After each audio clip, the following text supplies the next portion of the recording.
Hola, ¿cómo están? Espero que hayan disfrutado de la primera parte de esta historia. Hoy día vamos a partir con la relación de Sundara y de su gurú. Como gurú, Krishnamacharya era un hombre impetuoso y de cambiante humor.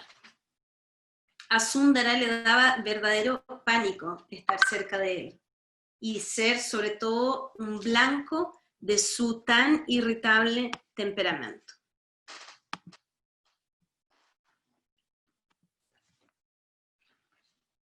Aunque al comienzo disfrutaba mucho de su vida de estudiante de secundaria, la verdad es que la vida de Sundara se empezó a complicar porque ninguno de sus compañeros de colegio eran permitidos ir a su casa, a la casa de la familia. Y tampoco le dejaban a él quedarse después del colegio conversando con sus compañeros. Entonces eso lentamente empezó a hacer que se volcara hacia adentro y se transformara en un niño más bien solitario y sin amigos. Su cuñado Krishnamacharya le había aconsejado practicar asanas. Sin embargo, nunca le había dado ningún tipo de instrucción y lo que era peor, nunca lo había invitado, nunca lo había llevado al Yogashala. Guruji, de hecho, ni siquiera sabía dónde se ubicaba dentro de las instalaciones, dentro del gran palacio, no sabía dónde estaba el Yogashala. Sin ninguna guía, igualmente, él intentaba contorsionarse, imitar algo de las posturas que veía a su gurú hacer. Sin embargo, su cuerpo débil no tenía ninguna intención de colaborar. Se inclinaba hacia adelante, imagínense tratando de hacer una especie de uttanasana, y con suerte la punta de sus dedos llegaba a sus rodillas. Imagínense, y eso que tenía brazos súper largos. La vida de este pequeño Sundara era bastante dura. Lo despertaban muy temprano para hacer labores domésticas. Tenía que ir a buscar agua de pozo para regar los extensos jardines que cultivaba con mucha maestría Krishnamacharya. No solo eso, tenía que lavar ropa, además, traer agua para lavar ropa. Además, después del colegio tenía que volver a labores domésticas. Si las cosas no se hacían como Krishnamacharya quería, le llegaban palmotazos muy fuertes en la espalda.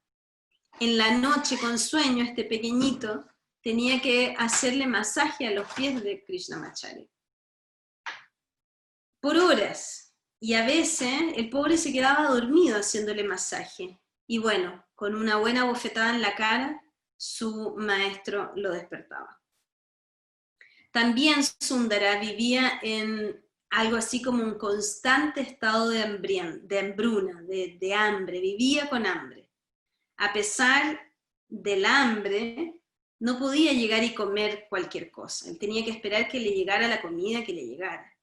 Y generalmente le llegaba comida a veces no muy buen estado, se ve que las sobra. Así que al gurú, digamos, no se le podía reprochar nada, no se le podía reclamar de nada, por lo tanto, Guruji, para evitar el iracundo maestro, se comía incluso la comida no muy buen estado. Sundara vivía no dentro de la casa con su hermana y su cuñado, sino que por fuera, en una casita donde estaban los demás estudiantes. Cuando Krishnamacharya no estaba en la casa, porque solía salir a hacer conferencias, giras para dar charlas, entonces su hermana lo traía a la cocina y lo alimentaba. Claro que siempre muerta de miedo, porque en la tradición india obviamente la mujer le tiene respeto y susto a su marido. Porque además obviamente el carácter de él hacían que se le temiera, ¿no? A veces Sundara también entraba escondido en la mitad de la noche a la cocina para robar un poco de comida. Incluso, lleno de remordimiento, contó en varias de sus entrevistas a lo largo de la vida que a veces le robaba monedas a su hermana para poder comprar algo de comida en camino al colegio. Tanto así que más de una vez en entrevistas dijo que entendía exactamente por qué una persona hambrienta era capaz de cometer cualquier pecado. Imagínense. De vez en cuando la mamá de Sundara aparecía, venía a visitar a Krishnamacharya, su hija, pero Krishnamacharya, con su mal humor, bien luego los echaba a todos. Parece que no soportaba tener a la familia cerca. Una vez también una hermana de Sundara vino a pasarse un tiempo en la casa para aprender labores también de cómo ser una mejor esposa, muy tradicional, también muy normal en la cultura india. Y entonces incluso ella se llegó a encontrar con ese temible ogro que era su también cuñado, ¿no? Krishnamacharya. Cuando una vez, muy preparado, porque ella no preparó el café del modo ritualístico y perfecto, como él le había enseñado que se tenía que preparar, él simplemente le tiró la cacerola por la cabeza y le hizo un tajo a la chica en la cabeza, cosa que le dio una cicatriz que le iba a durar por toda la vida. Muchas razones debe haber tenido Krishnamacharya para tener ese trato tan agresivo. Quizá le irritaba la sensibilidad de carácter y la debilidad del cuerpo de Sundara, por ejemplo. O quizá le irritaba tener que mantener a un miembro más de la familia, porque él ya tenía su mujer, sus hijos, y de pronto tenía que mantener a uno más. Sobrevivir en India en esa época no era fácil, no, aun cuando él tenía una posición frente al rey, al Maharaja, no sobraba el dinero. El dinero alcanzaba en realidad para comer, para alimentarse y para los gastos de educación. Krishnamacharya describía más tarde Guruji, ¿no? Era un hombre muy impredecible, sumamente cambiante, lo que diríamos hoy día un lunático. En un momento decía una cosa y en el momento siguiente decía absolutamente lo opuesto. De pronto a Sundara le llegaba una cachetada en la cara y se preguntaba por qué, otra cachetada. Y bueno, todos los discípulos de él reportaban lo mismo y decían, de hecho, decían que la palabra ¿por qué? Era una palabra prohibida. A los 70 años, más tarde, ¿no? Guruji escribió en sus memorias así, textual: vivía en estado permanente de miedo y perplejidad. Era como una verdadera pesadilla. Una vez Sundara, este jovencito, demostró interés en aprender sobre los Yoga Sutras y Krishnamacharya le dijo: no ultrajes esas palabras sagradas con tu boca impura. Y hasta ahí quedó el deseo de Sundara de aprender un poco más. Cuando Krishnamacharya enseñaba filosofía, por ejemplo, le decía a Sundara que se pusiera al otro lado del jardín, allá lejos, donde no podía escuchar. Y así, con ese tipo de gestos, le recordaba una y otra vez a Sundara que él era una carga y que cada cosa que él tomaba o cada cosa que él comía se lo estaba quitando a su familia.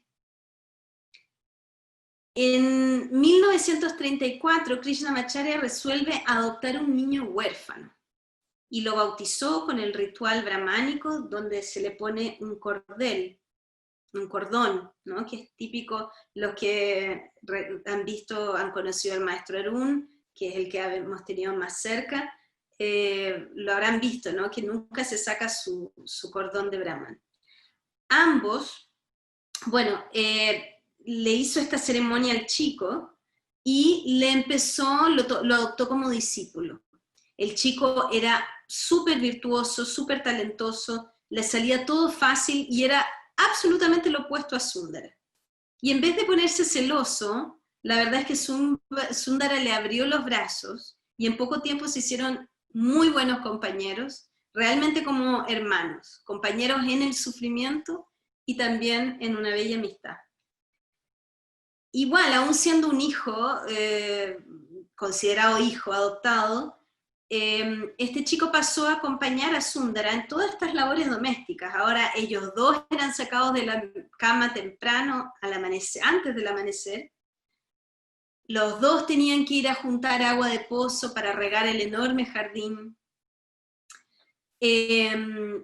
Los chicos a veces, contaba más tarde, Guruji cansados, somnolientos, se metían en los matorrales a dormir un poco antes que los pillaran. El temperamento en todo caso de Krishnamacharya lo conocía todo el pueblo, no es que fuera diferente afuera que dentro de la familia. Dicen que muchos que veían a Krishnamacharya viniendo por una calle rápidamente se cruzaban a la otra vereda. Un año después, a Sundara le tocó volver a su casa, a la casa de su madre, para celebrar el aniversario de fallecimiento de su padre. Y bueno, salir de la casa, volver a la casa de la familia era realmente un alivio. Y regresar era siempre terrible. Sin embargo, esta vez cuando regresó, se encontró con la sorpresa que este hijo adoptivo, ¿no? su hermano adoptivo, se había escapado. Realmente no había sido capaz de aguantar todo ese rigor. Así que este es uno de los puntos de inflexión en la vida de Iyengar. En ese momento Krishnamacharya tenía agendada una importante presentación en el Palacio de Mysore. Le quedaban 3 meses para esa presentación. Así que su atención de repente se volcó en Sundara.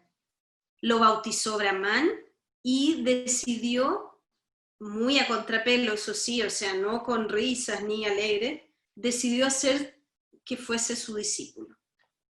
Sundara obviamente no era ni la mitad de lo bueno que era el otro chico, el hijo adoptivo, pero la verdad es que era así como una especie de peor es nada en este momento. En 3 meses ocurrió una gran transformación. Sundara había perdido esa apariencia débil, infantil y enfermiza, y de pronto se había transformado en el alumno estrella del equipo de Krishnamacharya. Más tarde también él iba a contar en alguna de sus entrevistas que tuvo que trabajar durísimo para superar su rigidez y obviamente las secuelas de su infancia enfermiza y de malnutrición.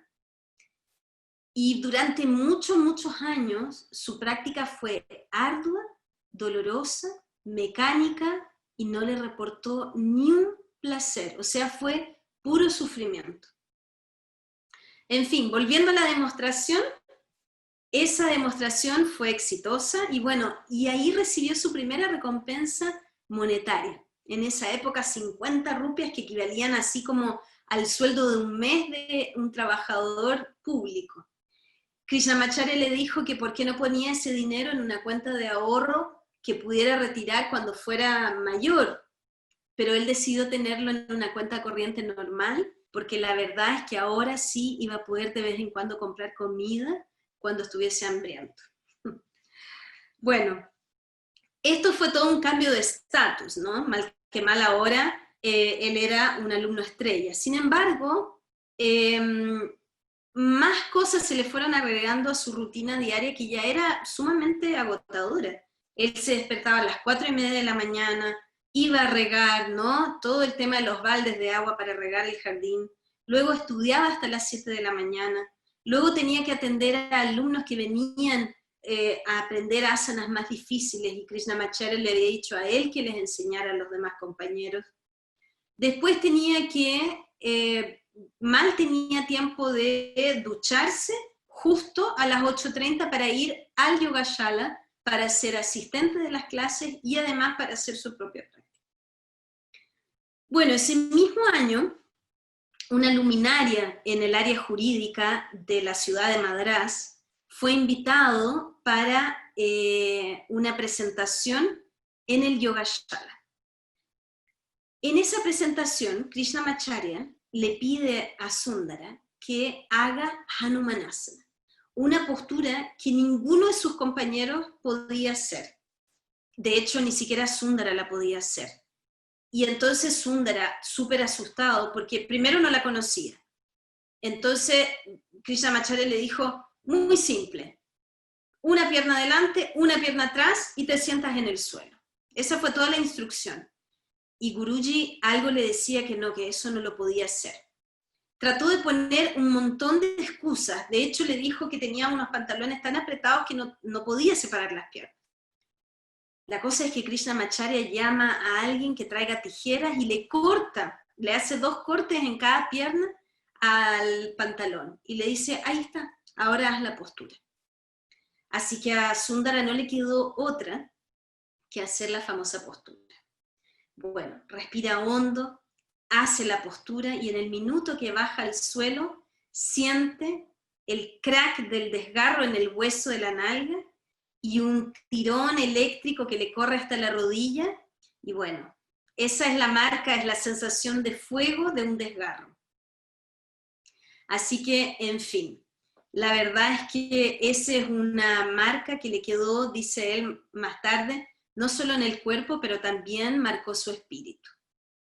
Su riguroso ritmo de vida lo dejaba no solo privado de sueño, pero también lo dejaba privado de energía, es como que no le daba la energía para estudiar. Fue así como por 3 puntos no aprobó en los exámenes finales de la escuela secundaria, no aprobó el examen de inglés, le faltaron 3 puntos para pasar.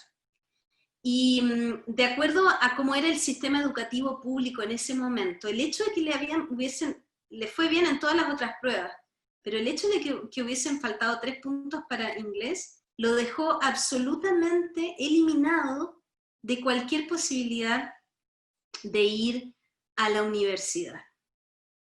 Parecía una ironía muy cruel del destino, que un chico que se había esforzado tanto por lograr terminar sus estudios y acceder hacia la educación superior que le iba a asegurar un trabajo finalmente digno y un sustento, quedara fuera solo por 3 puntos en una lengua extranjera por lo demás, ¿no? Qué difícil situación. Como si la vida quisiera de alguna manera compensarle todo ese sufrimiento, se presentó al examen del Yogashala, un examen de certificación para ver el grado de maestría que los alumnos tenían sobre la práctica, y en ese examen de yoga obviamente obtuvo 98% de aprobación. Así es que de alguna manera esto era como si algunas piezas de un puzzle que todavía no se entendía muy bien empezasen a encajar. Al final de ese mismo año se realizaría una conferencia mundial del YMCA en India, y Krishnamacharya estaba invitado a esa conferencia porque se iba a realizar ahí en Mysore. Quería presentar a Sundara en las asanas más complejas. Así que eran 3 asanas que nadie más podía hacer, por lo que tuvo un entrenamiento exhaustivo de solo 3 días. En 3 días tenía que lograr varias asanas súper difíciles. Cuenta Guruji que su cuerpo explotó de dolor. Cada músculo, cada fibra, todo lo sentía en llamas. Igualmente, Sundara siguió adelante porque sabía que su gurú esperaba lo mejor de él. Y aun cuando su gurú no le entregaba mayor guía, Sundara sentía un tremendo compromiso de no decepcionarlo. Y obviamente tampoco quería decepcionarse a sí mismo. Finalmente en esta presentación lo hizo increíblemente bien. Y eso le hizo ganar el respeto de todo el mundo, de todos los asistentes, pero sobre todo, por primera vez su gurú lo felicitó, diciéndole que si bien no esperaba nada de él, lo había hecho muy bien, sobre todo para el poco tiempo que había tenido de entrenamiento. Si bien Sundara dice haber tenido dolores corporales por meses después de esa presentación, también reconocía más tarde que aquella instancia lo había hecho reconocer por primera vez un músculo que no conocía, el de la voluntad, el de su fuerza de voluntad y su determinación. De acuerdo a la visión, ¿no? Al estilo, a la visión de vida de Krishnamacharya, todos tenían que estar preparados para hacer cualquier asana en cualquier minuto que fuese necesario. Y si algún alumno de su yogashala se rehusaba a hacer lo que él le pedía, habían consecuencias muy duras, como quedarse sin comida, quedarse sin agua, no dormir, hasta que el asana saliera perfecto.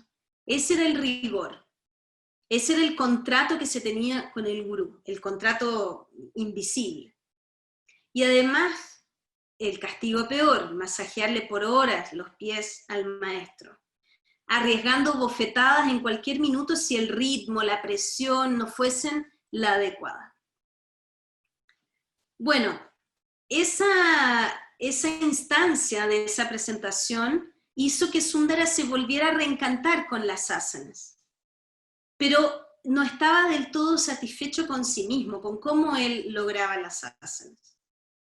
Y al ver de alguna manera que su futuro académico estaba desechado, porque nunca iba a poder ir a la universidad, la verdad es que se le despertó un nuevo interés por perfeccionarse como un practicante de yoga. Como les decía, al Palacio de Mysore llegaba mucha gente importante, personalidades de todo el mundo. En ese mismo año, el palacio tuvo la ilustre visita de Swami Yogananda, que venía en una gira de 1 año por India. Pero él ya llevaba en ese entonces 15 años residiendo en Estados Unidos, donde había establecido un importante centro de estudios espirituales.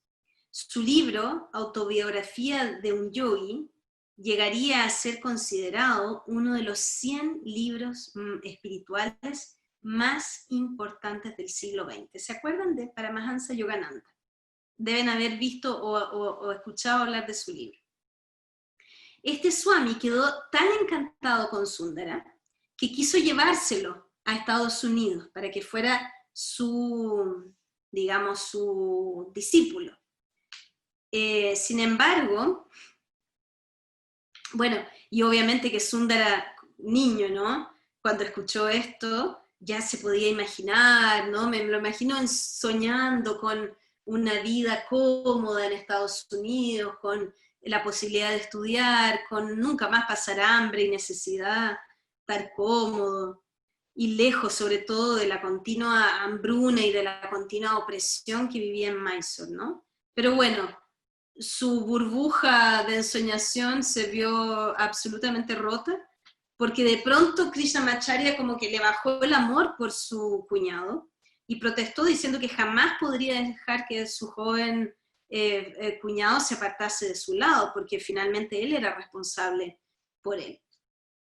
Quizá realmente con la huida de su hijo adoptivo, ahora Krishnamacharya sintiera de alguna manera, se sintiera un poco más dependiente de Sundara, y quizá pudiera por ahí vislumbrar que ese patito feo tenía alguna posibilidad de transformarse en cisne, ¿no? Quizá. Así que bueno, Sundara se daba cuenta que no estaba, como su padre le había dicho, no estaba destinado a la fama así espontánea, ¿no? Al golpe de suerte, sino que realmente, tal como le había contado, como predijo su padre en el lecho de muerte, a Sundara todavía le quedaban varios años de lucha y esfuerzo por delante.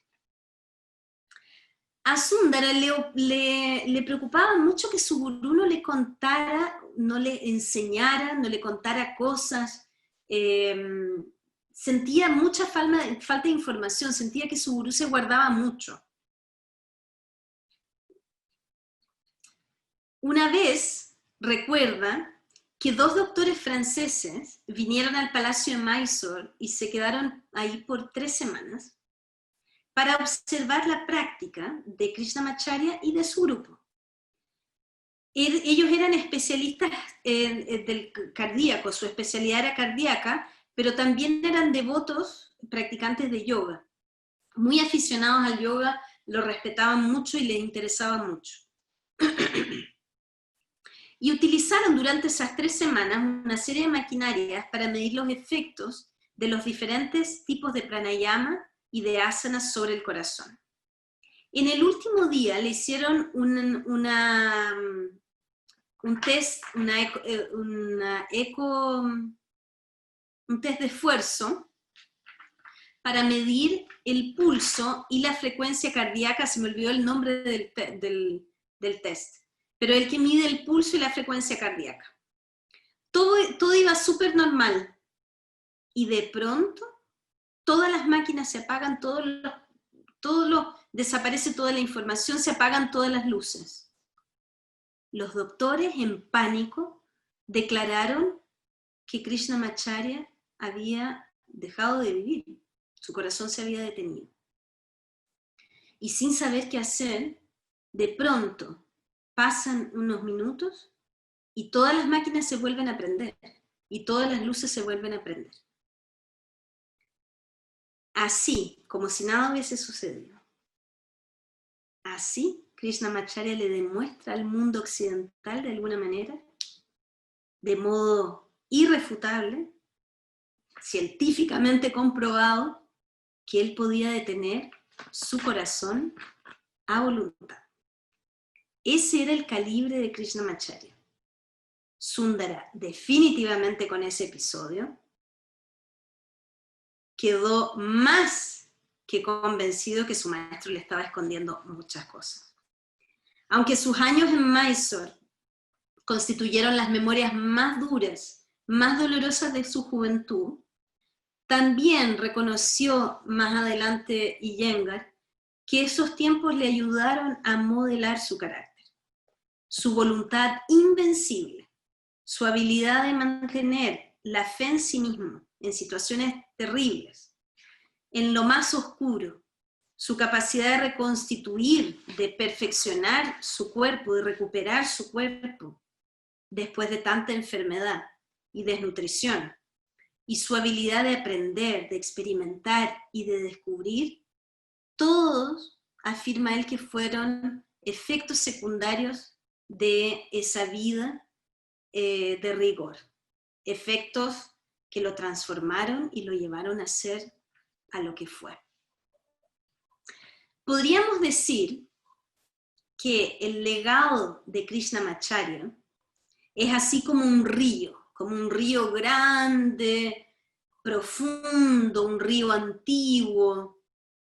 De alguna forma, esta especie de gurú abuelo de un gran porcentaje de practicantes de todo el mundo, además de Iyengar mismo, hubo otros alumnos importantísimos de Krishnamacharya que sobresalieron y que también, a su manera, terminaron por modelar el yoga moderno.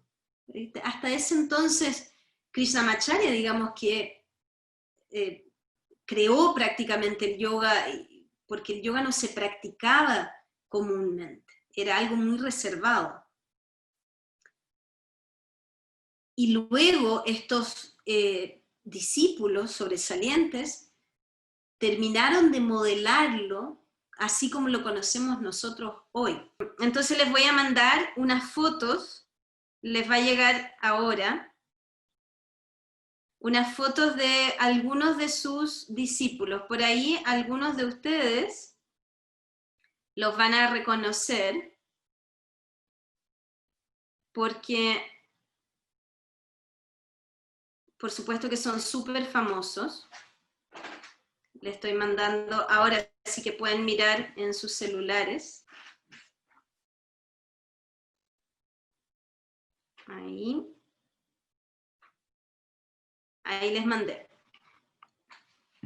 Bien, así que Indra Devi, por ejemplo, que van a ver ahí en la foto, Talma también le mandó la foto a los grupos de Alba. Indra Devi, considerada la madre del yoga occidental, era la progenitora de un banquero suizo y una actriz rusa. Y se fue de viaje a India como el último de sus viajes de soltera. De hecho, el viaje fue financiado por su novio, que también era un banquero. Y en ese viaje se enamoró profundamente de India y se enamoró del yoga. Así es que le devolvió el anillo a su novio y se fue a India para transformarse la primera discípula, mujer, de Krishnamacharya. Por otro lado, Patabi Joyce, que se hizo alumno de Krishnamacharya a los 12 años, cuenta la historia que después de presenciar una de sus charlas en una ciudad de India, este chico, Patabi Joyce, huyó de su casa y se fue a Mysore para transformarse en uno de los más devotos discípulos de Krishnamacharya. Y Desikachar, hijo de Krishnamacharya, que se acercó al yoga obviamente más tarde. Es como, me imagino, como la historia de Abhijata, que también la nieta de Guruji, que se acercó al yoga después que ya había estudiado una carrera, ¿no? O sea, que primero hizo una vida normal, de juventud, de adolescencia, de qué sé yo, eligió carrera, y luego ya era un ingeniero civil cuando se aproximó al yoga y se transformó también en discípulo de su padre. Quizá ustedes no han escuchado hablar jamás de Krishnamacharya, como no antes de esto. Sin embargo, Krishnamacharya influenció o quizá incluso inventó el yoga que hoy día todos nosotros practicamos. Ya sea si practicas las series más dinámicas de la Ashtanga, de Patabi Joyce, o el refinado alineamiento que practicamos nosotros con el método de Iyengar, o el yoga más clásico y suave de Indra Devi o de Desikachar, tu práctica destila de la misma fuente. Todo viene de este Brahman de 1,60 m, nacido hace más de 100 años atrás, en un pequeño pueblo de India. Qué increíble, ¿no? Que sea así. Por eso les hablaba al comienzo de la tradición, de que uno no puede olvidarse que cuando es parte del yoga, el yoga es solo uno, y uno es parte de una tradición que viene de mucho antes. Uno es un eslabón más. Bueno, en 1936, el Maharaja de Mysore le pidió a Krishnamacharya y a su equipo hacer un tour por el norte de su estado. Ven que India es tremendo, ¿no? Y el norte del estado de Karnataka es muy grande, y el norte, un montón de ciudades importantes. Sundara era el más joven de ese equipo, y siendo él el más joven, obviamente estaba obligado a servirle a los mayores. Se levantaba para acarrear de nuevo decenas de baldes de un pozo que además, a causa del lugar donde estaban, era un pozo que era profundo, entonces era físicamente súper demandante acarrearle agua para los baños de todos los otros, su gurú y de todos los otros estudiantes. Y eso le causó que las manos se le llenaran de callos, y no solo eso, que se le irritaran muchísimo. Así que a tal punto fue que no lograba practicar un montón de asanas con el apoyo de las manos. Y eso lo hizo rebelarse en ese viaje. Y le dio aviso que solo serviría a su gurú de ahora en adelante. Y bueno, a pesar de que Krishnamacharya se enojó muchísimo, y de haberlo tratado con tremenda frialdad, indiferencia durante varios días seguidos, aún así lo aceptó de alguna manera, ¿no? Porque lo podía haber echado. lo aceptó, y eso, dice Iyengar, le ayudó a recuperar de alguna manera un poco de su dignidad. Fue un tour muy grande que impresionó a muchísima gente.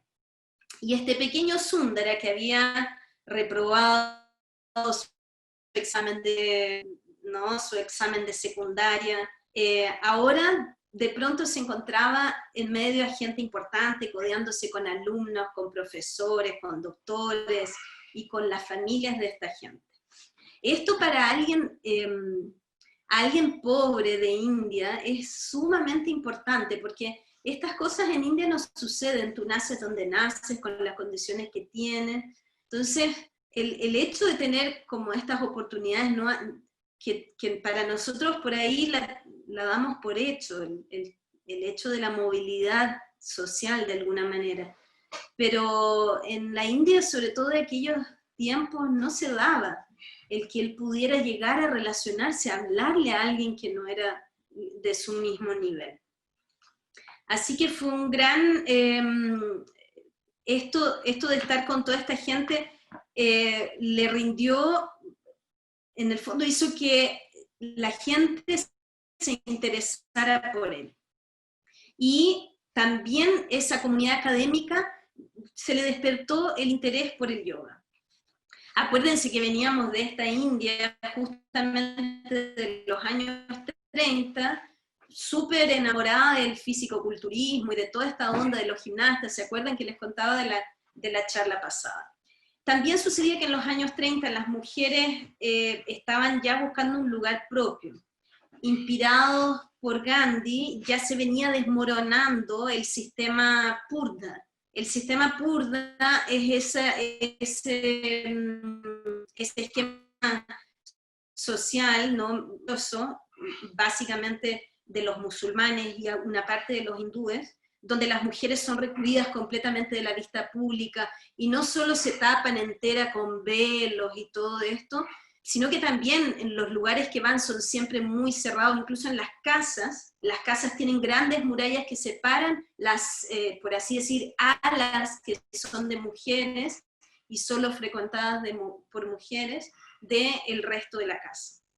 Entonces, cada vez más, en los años 30, cada vez más, y sobre todo hacia el final de los años 30, más mujeres empezaban a aparecer en la vida social, incluso en la vida política. Sin embargo, igual había un montón de restricciones para ciertas actividades, cosa que todavía iba a suceder, iba a durar por décadas. Incluso, imagínense, yo he estado en pueblos de India, ¿no?, el pueblo de Rishi, por ejemplo, y nunca me voy a olvidar el impacto de ir a una misa, porque el lugar de donde viene Rishi es una parte del sur de Kerala, donde está la mayor concentración de católicos, ¿no?, de cristianos y católicos. Entonces fui a una misa, y en la misa se sientan todos en el suelo, obviamente, pero se sientan las mujeres a un lado, los hombres a otro.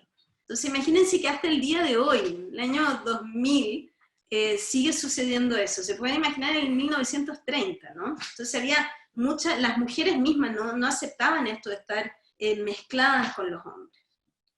Y eso finalmente iba a ser algo que le iba a jugar a favor a Sundara, porque las mujeres de una de estas ciudades por donde él había hecho un tour, querían seguir,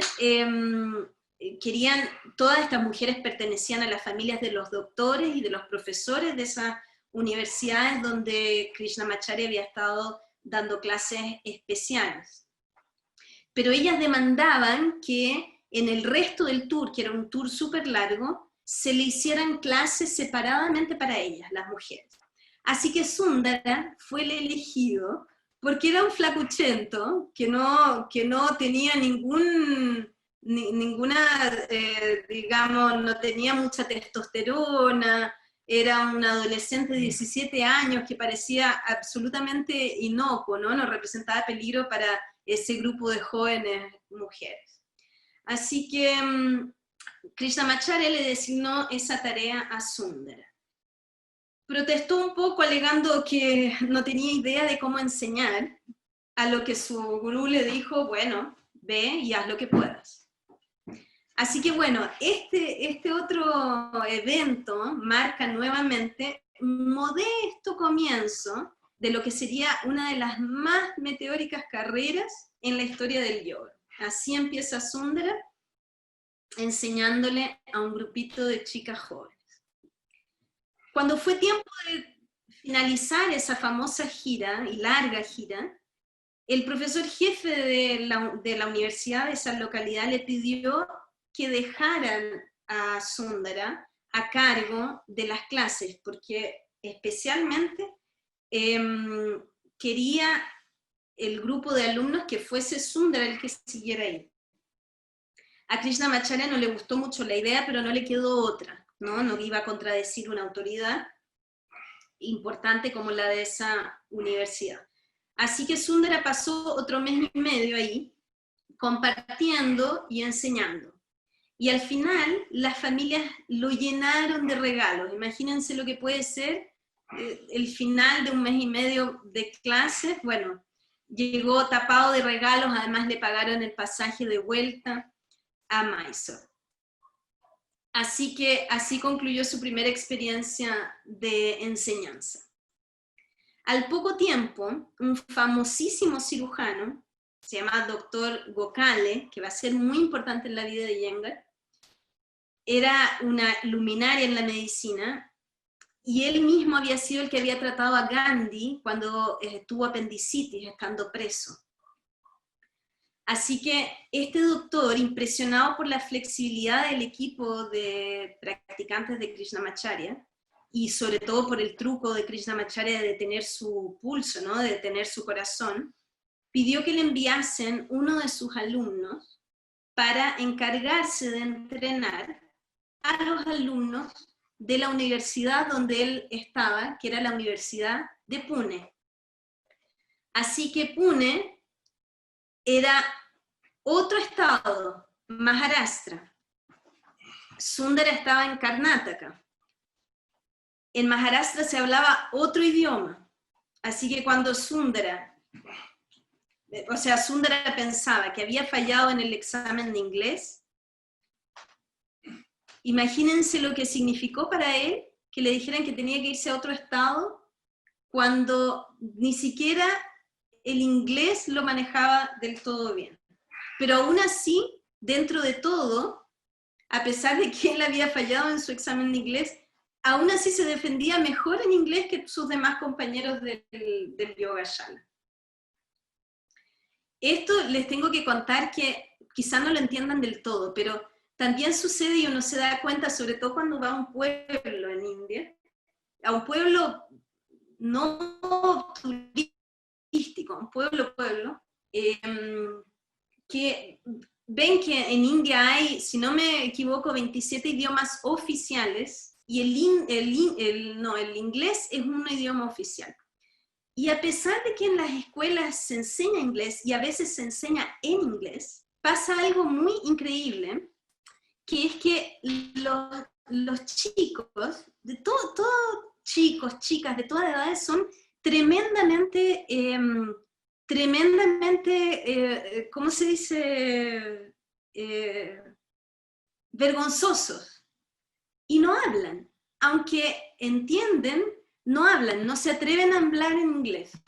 Entonces imagínense, esa era la situación.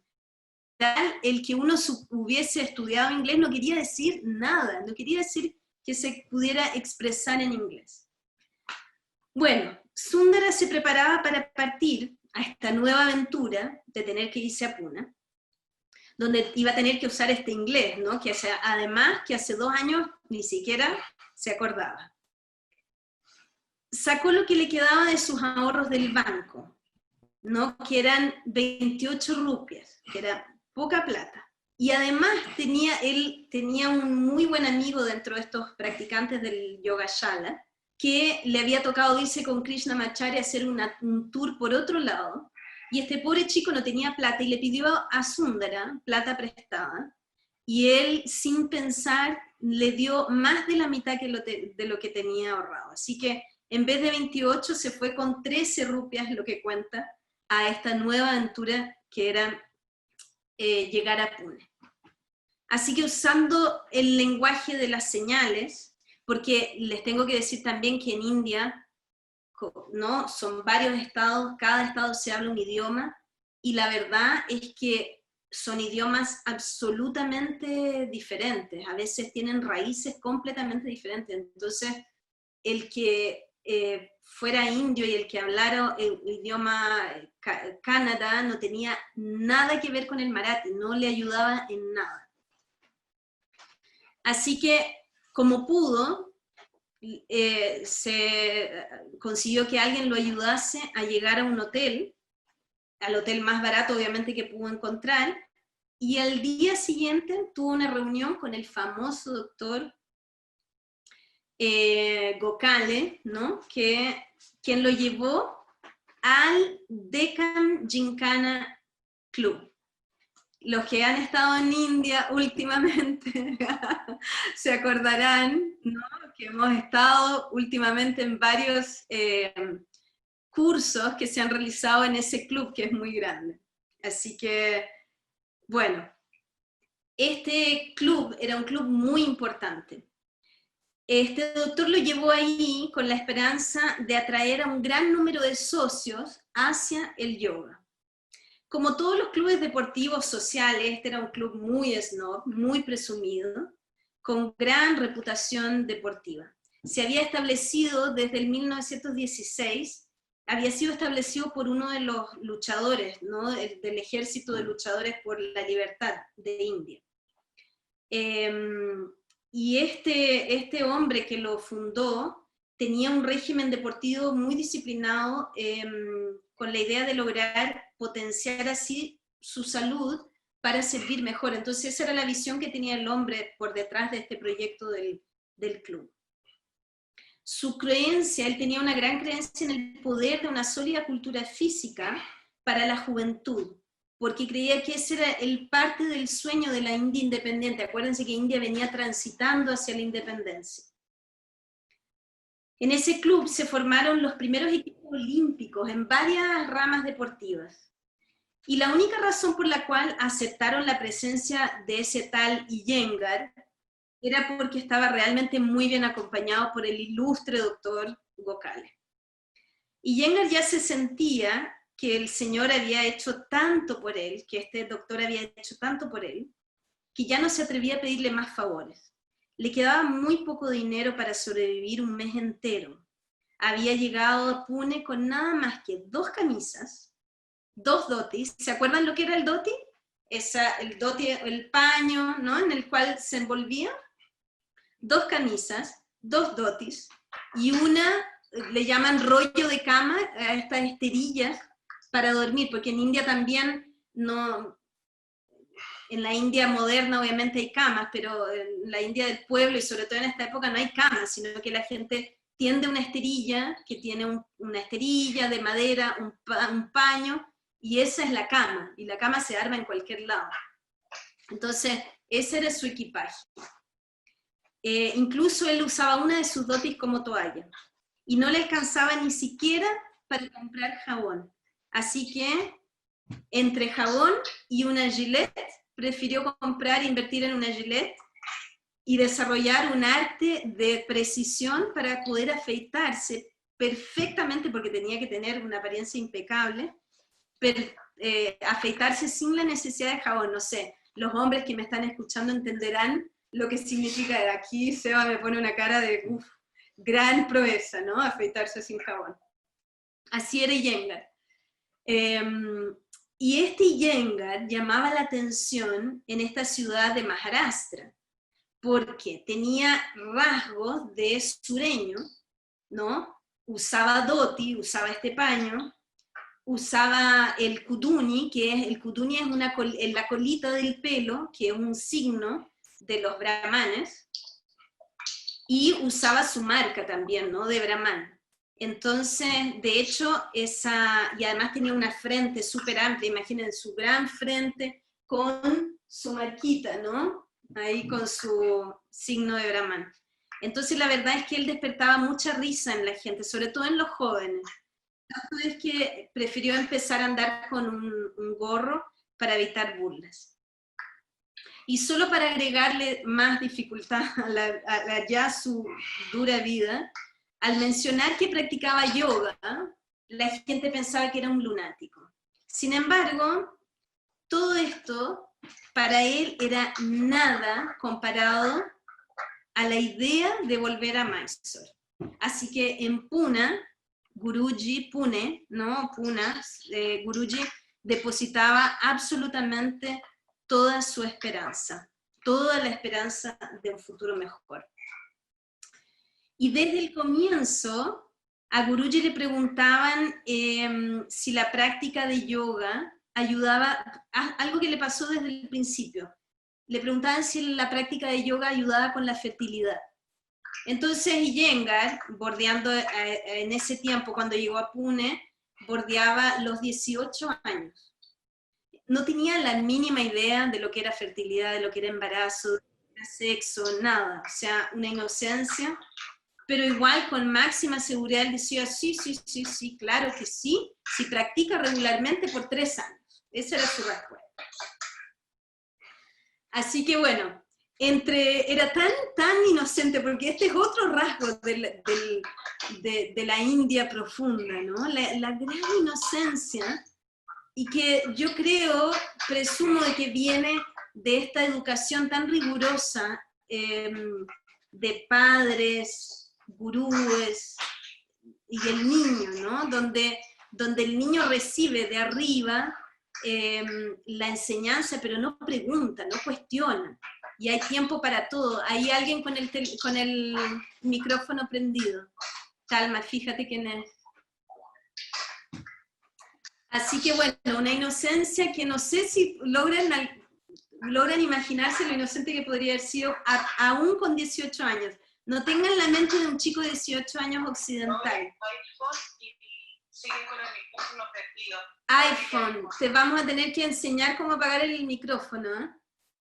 Y la Lore. Lore también. Entonces, entre el 1937 y el 1940, o sea, durante 7, 8, 9, como 3 años, vivió en un hotel muy modesto, que era muy frecuentado por apostadores, por gente que apostaba en caballos. Y esta es una de las anécdotas, ¿no? Que dice que lo solían llamar, porque bueno, acuérdense, él tenía esta apariencia muy extraña para la gente de esa ciudad, y en general la gente de ese hotel le solía llegar y preguntar que le dijera un número de 1 a 10. Y Guruji iba y le decía. Y esto se empezó a hacer súper frecuente. Tan frecuente que lo llamaban por teléfono, y después era ya de 1 a 100. Entonces, y él no entendía lo que pasaba. Bueno, y después se enteró que había corrido la voz, que este era un hombre con una gran intuición, y la cosa es que parece que le achuntaba el número de los caballos que ganaban. Y cuando se dio cuenta que pasaba esto, entonces cortó con esa generosidad y dijo, bueno, mejor vuelco mi intuición hacia la enseñanza del yoga. Así que bueno, hay un montón de anécdotas así de sus comienzos. Entonces al comienzo este doctor Gokhale había organizado con 6 universidades, se había puesto de acuerdo, para que le enviasen 10 de sus mejores alumnos para practicar yoga con Iyengar. Todas estas clases se hacían en este club, en el Deccan Gymkhana, pero nadie del propio club participaba. Después de 6 meses en estas clases, las universidades ya no quisieron renovar el contrato con él, porque no había en realidad mucho interés en los estudiantes. Sin embargo, los que estaban con él practicando estaban súper entusiasmados. Y bueno, gracias a unos amigos influyentes de este doctor, lograron volver a financiar 6 meses más. El doctor también se le ocurrió, imagínense, ¿no? Un doctor, una luminaria, realmente apasionada por el yoga, entonces quería llevar el yoga a todos lados. Entonces se le ocurría hacer charlas médicas, ¿no? Donde él hablaba de fisiología, anatomía del cuerpo, para toda esta gente, imagínense, del Deccan Gymkhana, deportistas. Y entonces metía una presentación de yoga al final de la charla. Entonces, la verdad es que toda esta elocuencia que él tenía con explicar la anatomía y la fisiología, agregaban un gran interés a las demostraciones de yoga. De hecho, sobre todo le empezó a entregar esto mayor entendimiento, a mayor precisión y mayor conocimiento científico a Iyengar. Él empezó a nutrirse y a entender mucho más de cómo funcionaba el cuerpo, los órganos, los diferentes sistemas. Y esa era la fama que más tarde se le iba a atribuir a Iyengar, ¿no? Y entonces esa fama que él ganó como el método Iyengar, ¿no? Como algo de precisión anatómica, por decirlo así, se lo debe ciertamente a esta gran influencia de este doctor. Ahora, el problema era que la apariencia de Iyengar era, como él había declarado, ¿se acuerdan? La antipublicidad del yoga.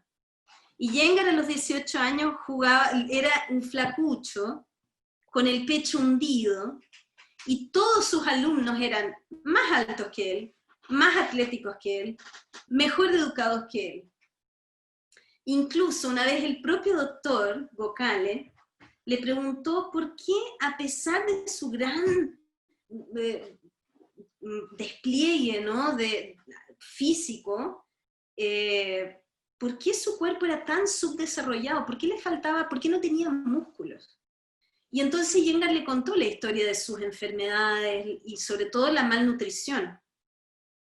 Así que aún así el doctor le dijo que en todos sus años como cirujano jamás había visto a alguien tan majestuoso en la forma como movía el cuerpo.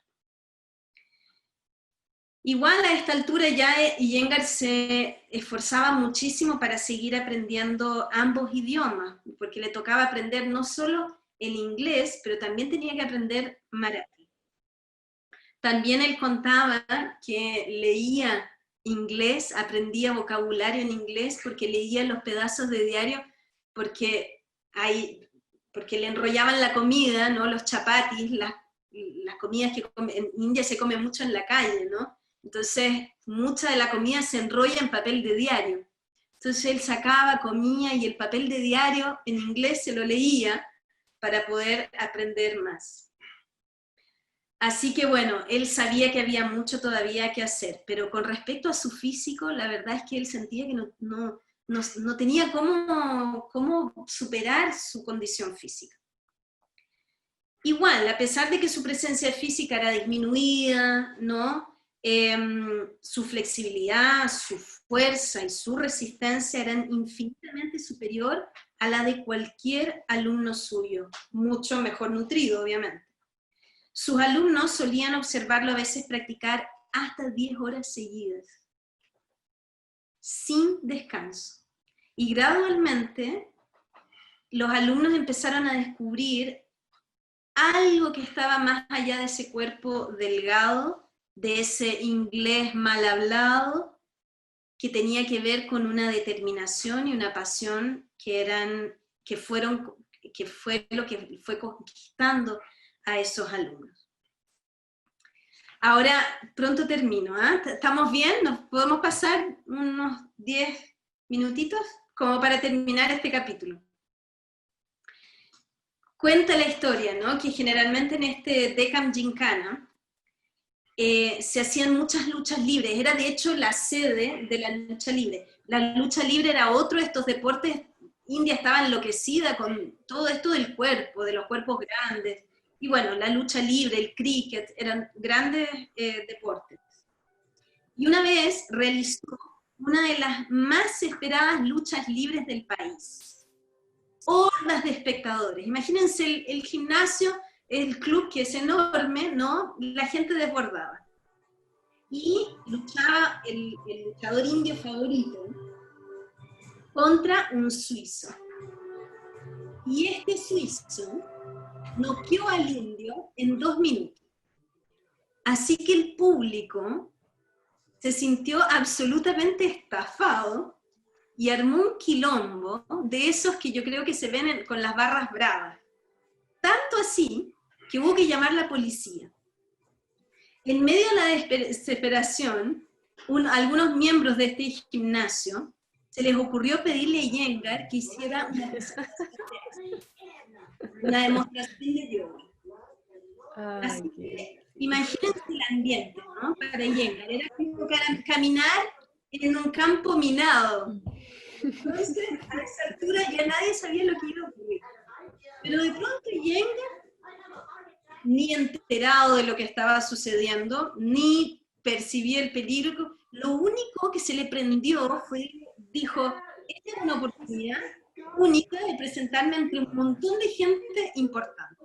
Así que no le importó nada, y con su atuendo brahman, con su apariencia, no tal como ya la conocemos, caminó hacia el centro del ring y hizo la mejor demostración de su vida. Mostró las asanas más difíciles que podía mostrar. Se lució en una presentación de 40 minutos. Nadie hablaba, no volaba una mosca. Al final, todos quedaron enmudecidos y rendidos a sus pies. O sea, al final todo el mundo comía de la mano de Iyengar. Así que a raíz de este espectáculo, terminó haciéndose muy amigo de los luchadores. Y también, porque también descubrió que eran todos vecinos, porque a esta altura todos ellos vivían como empleados del gimnasio, vivían en un hotel de tercera categoría del gimnasio, y eran finalmente vecinos de puerta. A Iyengar le llamaba mucho la atención que cada vez que sus vecinos luchadores salían, tenían que salir, le pedían a él, le tocaban la puerta y le pedían que por favor le ayudase a cerrar sus puertas. Y aquí les tengo que explicar también, porque los que no han estado en India no van a entender. En India la mayoría de las puertas no tienen manillas y llaves, sino que tienen un cerrojo, no sé cómo se explica, pero para pasar candado, ¿ya? En vez de cerrar con llave también hay, pero sobre todo antes, hoy día hay, pero antes se usaba un candado y estaba puesto arriba, no donde uno ahí en el medio, donde se ponen hoy en día en el medio, no, sino que se ponía arriba. Entonces a Iyengar le llamaba mucho la atención que sus vecinos le tocaban la puerta y le pedían que por favor le ayudasen a cerrar sus puertas. Y con el tiempo y la convivencia con esta gente, se fue dando cuenta que sus prácticas dejaban a sus músculos demasiado apretados, atrofiados, tanto que estos hombres, que todos medían más que él, no eran capaces de levantar el brazo sobre su cabeza. Así que estamos hablando, imagínense, de luchadores que habían, de un equipo de luchadores que habían publicado, de hecho en Inglaterra, un anuncio desafiando a que cualquiera se presentara a luchar con ellos. Estos luchadores habían público, o sea, en diario habían publicado un anuncio que decía así: nadie es vetado, todos los campeones están cordialmente invitados, mientras más grande, mejor. Ese era el anuncio de los luchadores. Sin embargo, Iyengar no entendía cómo un hombre que era capaz de botar a otro noqueado en 2 minutos no podía cerrar la puerta de su casa.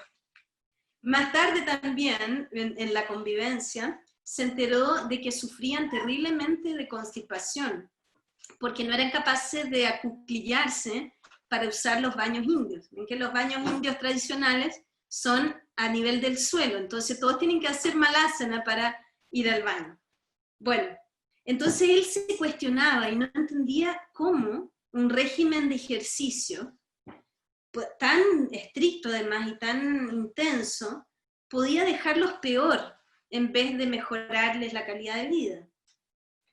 Y Iyengar pensaba en sí mismo, cómo él de a poco, con tanto esfuerzo, había ganado flexibilidad, había ganado fuerza. Entonces todo esto lo dejaba realmente desconcertado.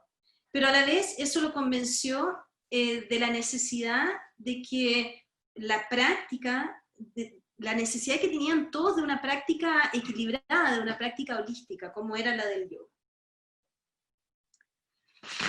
Bueno, así vamos a ir terminando, contándoles que, bueno, además Iyengar era, ya les había dicho, ¿no?, un hombre sumamente inocente y solitario. Entonces, por eso mismo, aceptaba a veces la compañía de no solo de estos luchadores, sino que de otra gente del hotel, como para confraternizar, para tener un intercambio. Además, imagínense que él tenía que aprender ese idioma, y era un hombre muy inquisitivo, muy curioso. Entonces, para no estar tan solo, a veces los acompañaba a salir, y la mayoría obviamente eran bebedores. Entonces los acompañaba, aunque no bebiese. Le gustaba, sí, y esto él lo decía mucho, más de una vez lo mencionó en convenciones, en clases, que él siempre le gustó observar a la gente. Entonces él salía con esta gente y le gustaba notar el cambio de personalidad desde que tomaban el primer vaso hasta que se curaban, por así decir, y iba como estudiando este cambio mental, ¿no?, esta faceta mental que se transformaba. Bueno, y generalmente sucedía en aquella época que después de haber tomado bastante, estos chicos de repente todos desaparecían, y volvían después de unos 30 minutos, y volvían todos felices, todos sonrientes.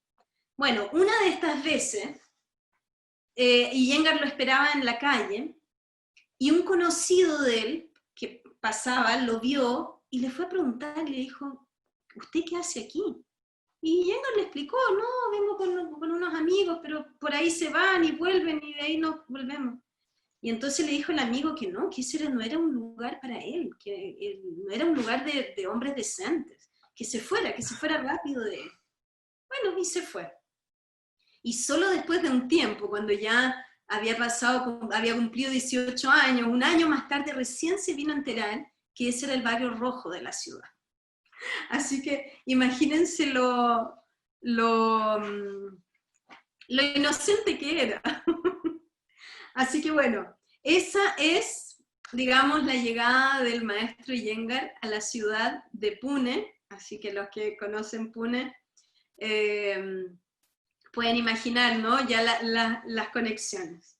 Así que bien, espero que les haya gustado, y vamos a seguir el próximo sábado hablando de quiénes fueron sus primeros alumnos, los primeros alumnos de Guruji.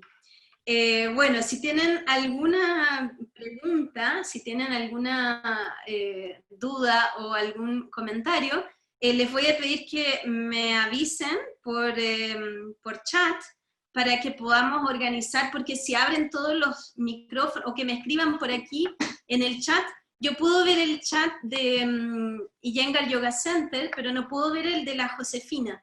Entonces, el que quiera preguntar puede, por ejemplo, abrir su micrófono y preguntar.